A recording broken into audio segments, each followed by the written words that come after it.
आज रीनीट का पेपर भी हो गया।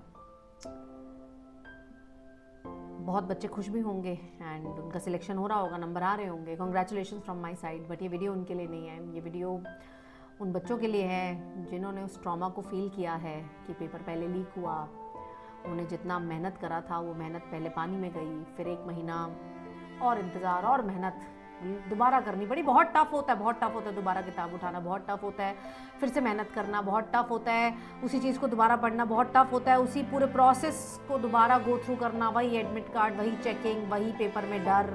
और फिर जब बाहर निकलो तो लगता है यार मैं फिर हार गया, मैं नहीं कर पाया, दिल टूटता है। एंड आई नो अगर कोई मुझे पेरेंट देख रहा है तो प्लीज़ अभी आप अपने बच्चों को कुछ मत कहिएगा। बच्चों ने मेहनत करी, I trust you, you all have studied hard. But आप जब ये लाइन बोल रहे हैं ना कि मैम कहीं मैं फेल हो गया तो, कहीं मेरा सिलेक्शन ना हुआ तो, कहीं जो मैंने सोचा था वो नहीं हो पाया तो, देखो फेल होना गलत नहीं है। हर आदमी अपनी लाइफ में कभी ना कभी फेल ज़रूर होता है।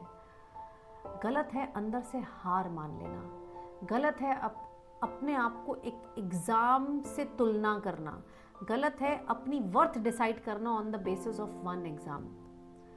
आज हम एनटीए को ब्लेम कर रहे हैं, सब कर रहे हैं, ऐसा क्यों किया, क्यों पेपर लीक किया, क्यों दोबारा पेपर हुआ, क्यों पेपर इतना टफ डाल दिया, हमारी क्या गलती थी, क्यों एनटीए, क्यों एनटीए। हम आंसू बहा रहे हैं, इसके लिए हम ब्लेम गेम खेल रहे हैं, हम रील्स शेयर कर रहे हैं। बट एक बात बताऊं, ये दुनिया ना बड़ी कटु टाइप की दुनिया है।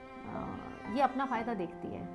वो तुम्हें इस समय हमदर्दी ज़रूर देगी, मैं सबके बारे में बात कर रही हूँ, वो तुम्हें इस समय हमदर्दी ज़रूर देगी, लेकिन तुम्हारा रास्ता आगे क्या तुमने चुनना है इसमें कोई मदद नहीं कर पाएगी। तुम इस समय आंसू बहा सकते हो, ये रोने से तुम सिर्फ आंसू बहा सकते हो, लेकिन तुम्हारी तकदीर नहीं बदल सकती। इसीलिए अब जो हो गया ना उसे एक्सेप्ट करो। अच्छा हुआ, बुरा हुआ, होना चाहिए था, नहीं होना चाहिए था, there is no point of discussing this.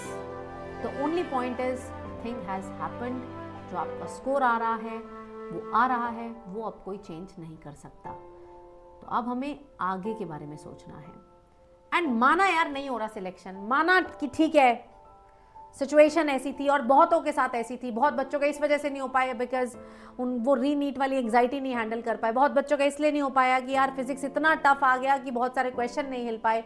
But मैं फिर बोल रही हूँ, आपका ड्रीम क्या था जब आप 7th क्लास में थे, 10th क्लास में थे, जब पहली बारी आपने मम्मी पापा को बताया होगा कि मुझे डॉक्टर बनना है, आपका ये ड्रीम कितना बड़ा था।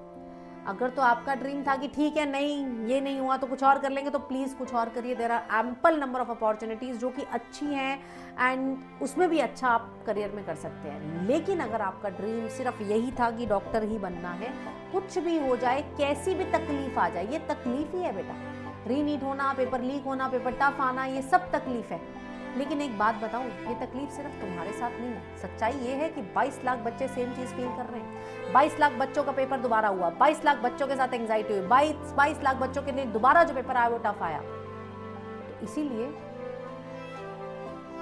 अब आप सिर्फ खुद को देखकर मत देखिए। पेपर टफ था, सिर्फ आपके लिए था, रिलेटिवली बात करते हैं, सबके लिए टफ था, तो सबके लिए कट ऑफ जो है वो कम जाएगी। लेकिन फिर भी अगर नहीं हो रहा ना, तो मैं बस तुमसे यही कहना चाहूँगी, आज का दिन लो, कल का दिन लो, रो लो, बात कर लो अपने पेरेंट्स से, जो करना है करो, लेकिन बस मुझसे एक प्रॉमिस करो कि रिजल्ट कुछ भी आए, अंदर से हम कभी नहीं हारेंगे और अंदर से हम बहुत जिद्दी बनेंगे। हम जिद्दी बनेंगे, अपने ड्रीम के लिए जिद्दी बनेंगे। ड्रीम इतना छोटा थोड़ा था तुम्हारा डॉक्टर बनना यार। लाखों बच्चे, 22 लाख बच्चों में से 1 लाख बच्चों को तकरीबन एमबीबीएस की सीट मिलेगी। तो it was not an easy thing. आसान तो होना ही नहीं था, बिना प्रेशर के तो हो ही नहीं सकता था, बिना एंग्जाइटी, बिना ये सारी फीलिंग्स के तो हो ही नहीं सकता था। बस यही मेरी रिक्वेस्ट है, अपने आप को एक पेपर से मत तौलिए। आपने जो किया बहुत अच्छा किया, you have worked hard. But अगर किसी वजह से नहीं हुआ तो अंदर से नहीं टूटना है, अंदर से हार नहीं माननी है। देखो हारता कौन है, गिरता कौन है, तो एटलीस्ट चलता है, दौड़ता है। किसका एक्सीडेंट होता है? जो गाड़ी लेके मैदान में निकलता है। जो गाड़ी लेके निकला ही नहीं वो क्या हारेगा और क्या जीतेगा? तुमने अच्छा किया, लेकिन अब आगे के बारे में सोचो कि यार failure is just part of your journey. ये आएगा, आपकी लाइफ कभी ऐसे ऐसे नहीं चल सकती, वो ऐसे ऐसे ऐसे ऐसे ही चलेगी। एंड अगर डॉक्टर बनना है, उस 22 लाख में से 1 लाख में से आना है, तो यार लड़ना तो पड़ेगा।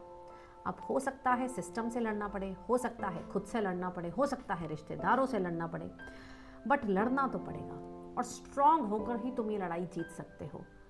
एंड मेरा विश्वास है, जो बच्चे मेरे से पढ़ते हैं, मेरा विश्वास है कि यार तुम लड़ोगे, आज नहीं कल नहीं, जब संभलोगे ना 2 दिन बाद, हफ्ते बाद, तो तुम फिर से लड़ोगे। बाकी जैसा भी फील हो रहा है, आज अपनी सारी फीलिंग्स इस कमेंट सेक्शन में निकाल दो, उनकी कमेंट ज़रूर पढ़ूंगी। And I totally believe in your potential. आप कुछ भी करें, आप डॉक्टर बने या ना बने, आप लाइफ में तो कुछ अच्छा ज़रूर करेंगे। बिकॉज एक एग्ज़ाम किसी की वर्थ नहीं बताता, एक डॉक्टर का टैग किसी की वर्थ नहीं बताता कि तुम लाइफ में कैसा कर सकते हो। तुम किसी से कम नहीं हो, तुम्हें बहुत पोटेंशियल है। जो भी होगा ना तुम्हारे साथ, वो बेस्ट ही होगा।